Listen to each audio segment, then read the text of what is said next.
Crafty friends, Christina here today to share with you how you can create your own custom ink pad. Many times I always recommend that people get the reinker when they purchase one of our stamp pads because obviously after time your ink pad will start to dry out and you'll want to be able to refresh it, which is the main purpose of a reinker.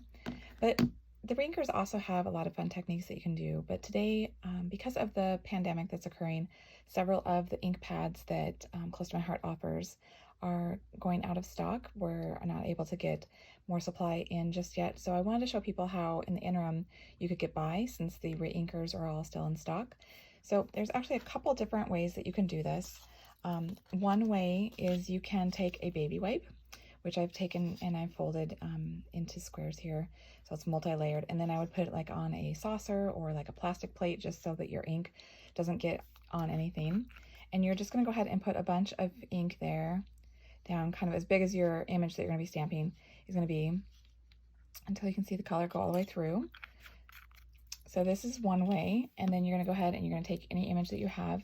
I'm just going to take this flower image. You're just going to go ahead and tap it in there just like you would for any other stamping. Make sure you get good coverage. You can see that the flower is nice and covered there. And then you're going to go ahead and stamp it down.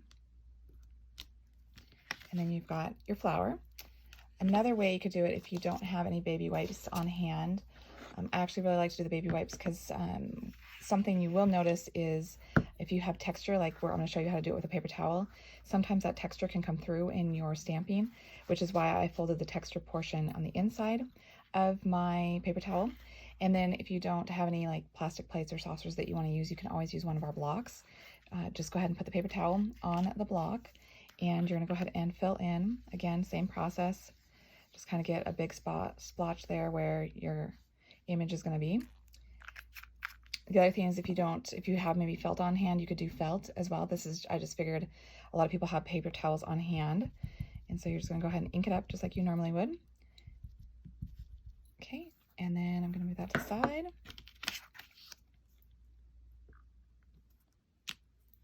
This one you'll see has a little bit more bold nature to it because the wetness of the baby wipe did kind of a watercolor maybe effect, you want to call it, where it kind of muted it a little bit.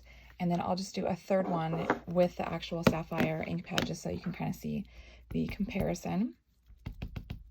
Ink that up real good.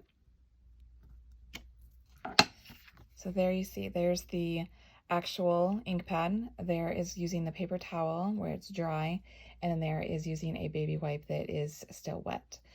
But all three give the color, give the image, so it works really handy. A great tip to do if you're not able to get the actual ink pad. So I hope that was helpful. If you have any questions, feel free to leave a comment or get in contact with me. I'm always happy to help. So thanks for stopping by and stay crafty.